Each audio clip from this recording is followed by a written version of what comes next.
진리는 분명히 우리를 자유케 하신다고 말씀하셨음에도 불구하고 구원받았는데 왜 우리가 자유하지 못할까요?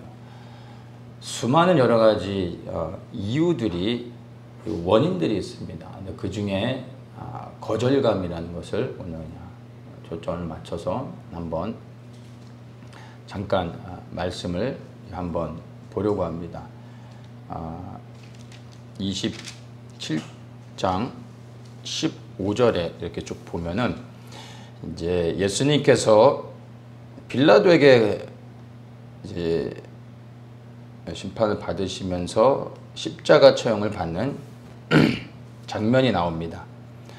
그래서 이제 빌라도 앞에 예수님이 서게 되었습니다. 이제 15절에 보면 명절을 당하면 총독이 무리의 소원대로 죄수 하나를 놓아주는 전례가 있더니 그때 바라바라 하는 유명한 죄수가 있는데 저희가 모였을 때 빌라도가 물어가로되 너희는 내가 누구를 너희에게 놓아주기를 원하느냐? 바라바냐? 그리스도라 하는 예수냐? 이렇게 묻습니다. 그때 사람들이 대답하죠. 20절에 바라바를 달라 이렇게 말하면서 예수를 멸하자, 예수를 십자가에 못 박으라, 그리고 바라바를 풀어주라, 이제 이렇게 사람들이 외치는 것을 보게 됩니다. 사람들의 선택에 의해서 예수님께서 십자가에 못 박혀 죽으시게 되어졌습니다. 예수님이 사람들에게 거절을 당한 거죠. 버림받음을 당한 것입니다. 죄가 있어서 예수님께서 십자가에 매달려 죽으신 것이 아니라 사람들이 예수님을 미워해서, 거절해서, 그리고 버려서 십자가에 매달리게 된 겁니다. 십자가에 매달리기까지 여러 가지 그 사건들이 있었습니다. 그 중에서 우리가 말씀을 통해서 너무나 잘 알죠. 심한 고문을 받으셨습니다. 온갖 인간이 받을 수 있는 가장 잔인한 그러한 형벌들을 예수님이 받으시고 그리고 십자가에 처형을 당하시는 겁니다. 예수님께서 이제 십자가 처형을 당하셔서 이제 십자가에 매달리셨죠. 그리고 이제 예수님이 돌아가시기 전에 46절에 보면 이렇게 예수님이 부르짖습니다. 예수께서 크게 소리질러 가라사대 엘리 엘리 라마 사박다니 나의 하나님 나의 하나님 어찌하여 나를 버리셨나이까. 예수님이 하나님께 절규합니다. 하나님을 찾습니다. 왜 나를 버리셨습니까?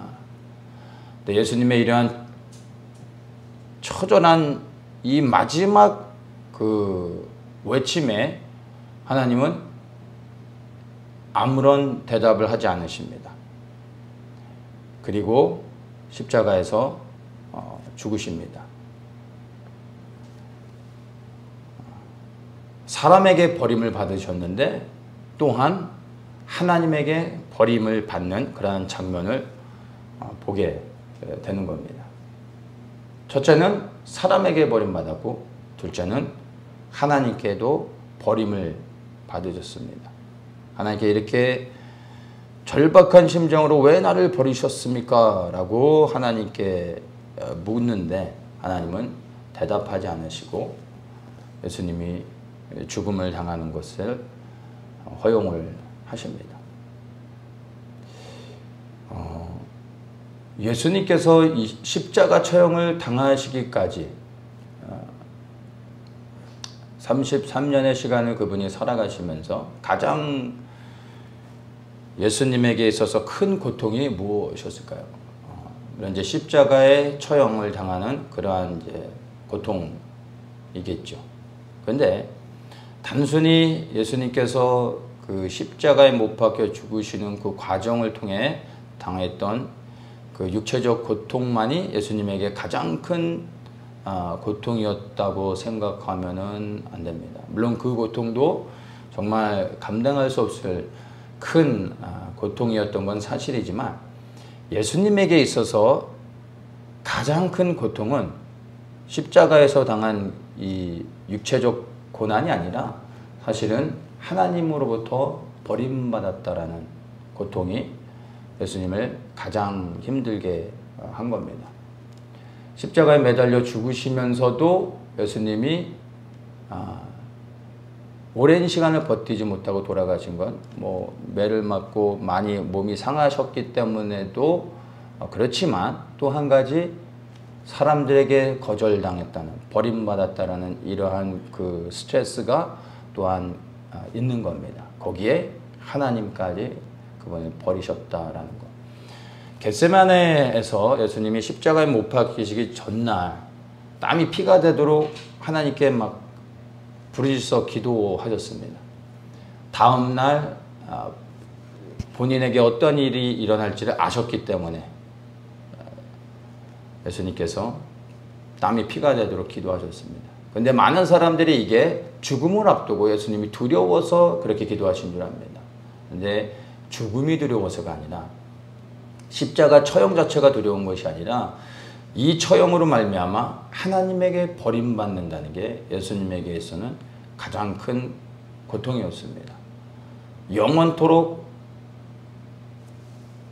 하나님과 한순간도 나눠지지 아니하고 함께 하셨던 예수님이 이제 하나님으로부터 분리되어져야 되는 겁니다. 상상할 수 없는 거죠. 그분은 처음부터 하나님과 영원토록 동행하셨던 분인데 하나님으로부터 떨어져 나가는 겁니다. 버림을 받는 겁니다. 거절당하는 겁니다.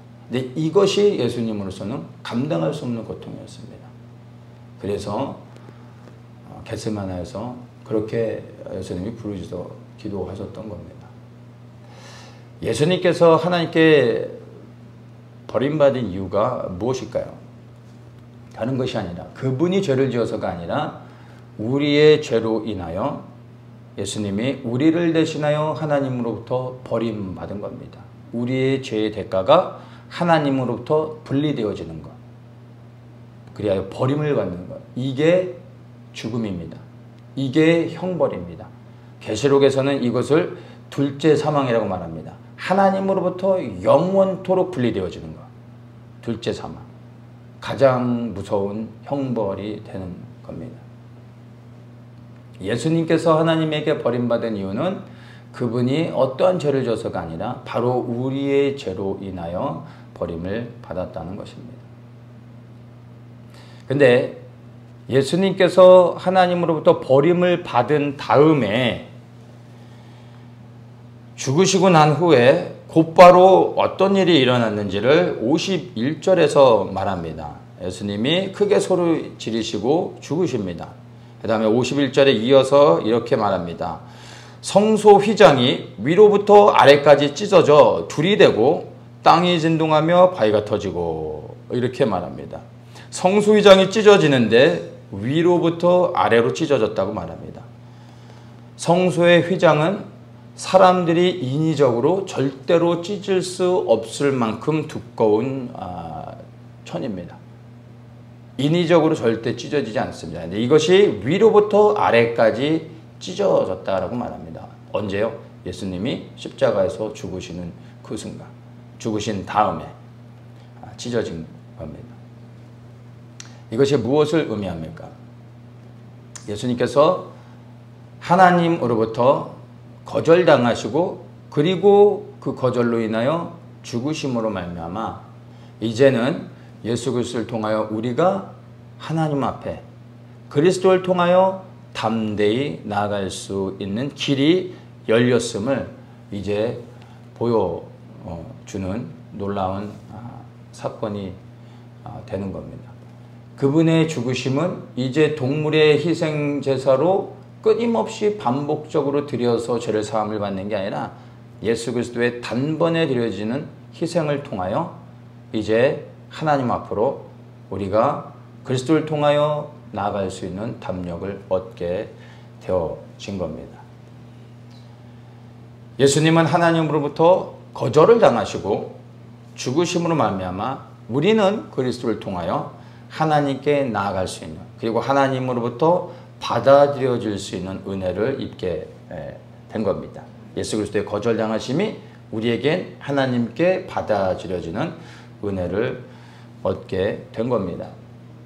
많은 사람들이 이 거절감으로 인하여 고통스러워하고 있습니다. 믿는 사람들조차도 이 거절감을 해결하지 못하고 고통당하는 사람들이 많습니다.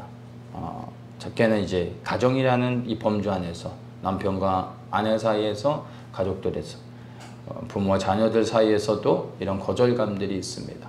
그리고 나가 직장 같은 곳에서 그리고 교회라는 공동체에서도 알게 모르게 서로 간에 거절감들을 당합니다. 거절하기도 하고 거절을 당하면서 상처를 받기도 합니다. 모든 사람들의 관계 안에 이러한 거절감들을 사람들이 경험하게 됩니다. 여기에 한 가지 더해서 다른 사람들로부터 당하는 거절감도 있는데 자기 스스로 거절하는 그리고 거절을 당하는 self rejection, 자기 거절감이라는 것도 있습니다. 스스로 어떤 잘못을 하거나 어떤 실수를 한 것 아니면 나의 어떤 연약함들 이러한 모습들을 보면서 자기 자신을 용서하지 못하고 받아들이지 못해서 스스로 본인을 거절하는 사람들이 있습니다. 이 자기 거절감은 외부로부터 받는 거절감보다 더 큰 상실감과 상처를 가져오게 됩니다. 다른 사람을 통하여 거절감을 받든 아니면 내 스스로가 거절을 하여 내 안에 거절감의 상처가 있든 이 모든 거절감으로 인하여 받는 상처들은 우리 내면에 깊숙이 자리를 잡게 됩니다. 그리고 이 상처들이 결국엔 우리가 그리스도 안에 온전히 거하며 하나님께 나아가는 은혜를 막게 됩니다. 그리하여 구원받았음에도 불구하고 이 거절감의 상처들로 인하여 진리 안에서 온전히 자유케 되어지는 은혜를 누리지 못하고 살고 있는 많은 구원받은 하나님의 백성들이 있습니다. 이들의 구원이 무효화됐다거나 아니면은 구원이 폐하여졌다라고 말하는 게 아닙니다. 구원받았음에도 불구하고 하나님의 자녀가 되었음에도 불구하고 내 안에 거절감의 상처로 인하여 진리 안에서 온전히 그 주님이 주신 자유를 누리지 못하는 사람들. 이런 얘기가 있죠. 옛날에 시골에선 어떤 할머니가 머리에 이제 큰 짐을 이고 가는데 그 앞에 그 뒤에서 이제 승용차가 지나가다가 태워줬답니다. 그래서 태워주고 가다 보니까 백미러로 이렇게 할머니를 봤더니 차 안에서 짐을 이렇게 지고 있더래요. 할머니 왜 짐을 머리에 지고 계세요? 옆에 내려놓으시지 했더니 아유 얻어 타는 것도 미안한데 어떻게 짐까지 맡깁니까? 하면서 차 안에서 머리에 짐을 지고 있더래요. 근데 이게 우스운 얘기가 아니라 우리가 예수 그리스도를 믿고 살아가면서 구원받은 백성으로 살아가는데도 불구하고 우리가 이 할머니, 시골 할머니처럼 그리스도 안에서 우리의 짐을 스스로 지고 가고 있다는 겁니다. 그리하여 구원받았지만 진정한 자유를 누리지 못하고 있는 많은 사람들이 사실 우리 안에 있다는 겁니다. 이 거절감을 해결하는 유일한 방법이 있습니다. 다른 게 아니라 이 거절감을 해결하는 길은 우리 스스로가 어떠한 선행을 하거나 어떠한 어떤 공식에 의해 어떤 우리의 노력에 의해 되는 것이 아닙니다. 예수님께서 우리를 위해서 그리스도께서 행하신 모든 일들 그리고 그 십자가의 그 놀라운 사랑의 그 사건을 믿음으로 취하면 되는 겁니다. 예수 그리스도께서 나의 죄를 대신 지고 십자가에 못 박혀 돌아가셨을 때 내 죄가 사함을 받았을 뿐만 아니라 내 안에 해결되지 않은 많은 문제들, 특별히 그 안에 나의 거절감의 상처들 또한 예수님께서 온전히 회복하여 주시고 보혈의 피로 씻어주신 겁니다. 이것을 믿음으로 주장하고 받아들이기만 하면 우리는 이 거절감의 상처로부터 자유해질 수 있는 겁니다. 중요한 것은 우리에게 믿음으로 고백하고 반응하는 게 필요합니다. 이것을 감정적으로 느끼고 뭔가 짜릿하거나 아니면은 뭔가 뜨거운 어떤 뭔가 내가 인정할 수 있는 그리고 느낄 수 있는 어떤 것으로 오는 것이 아니라 이것은 그냥 믿음으로 주장하면은 되는 겁니다. 그래서 우리에게 믿음이 요구되어지는 겁니다. 믿음으로 예수 그리스도를 영접하고 그리스도께서 나의 모든 죄뿐만 아니라 그 거절감을 걷어가셨음을 믿고 주장하면 되는 겁니다. 그래서 내 안에 있는 모든 이 거절감의 상처들을 그리스도께 드리는 겁니다. 믿음으로 주님의 발 앞에 드리고 이제 그분께 감사하며 그분 안으로 온전히 들어가 그분 안에 거하며 또 그분께 순종하며 그분과 함께 동행할 때 진리 안에서 진정으로 자유할 수 있는 은혜를 누릴 수 있게 되는 겁니다. 그리고 이 자유를 가지고 우리는 이제 예수 그리스도를 섬기게 되어지는 겁니다. 구원의 자리에 머물러 있는 것이 아니라 그 구원을 통하여 진정한 자유를 누리며 그 자유함을 통하여 그리스도를 섬기는 단계까지 나아가야 됩니다. 그런데 구원받았음에도 불구하고 수많은 거절감의 상처로 인하여 주님을 섬기는 데까지 나아가지 못하는 사람들, 섬기고 싶지만 여전히 내 안에 뭔가 묶여져 있는 것들, 이 거절감의 상처로 인하여 치유되지 못하고 있는 가운데 눌려있는 많은 사람들, 이것으로부터 온전한 자유를 얻을 수 있는 건 여러분 다른 것이 아니라 입술로 주장하는 겁니다.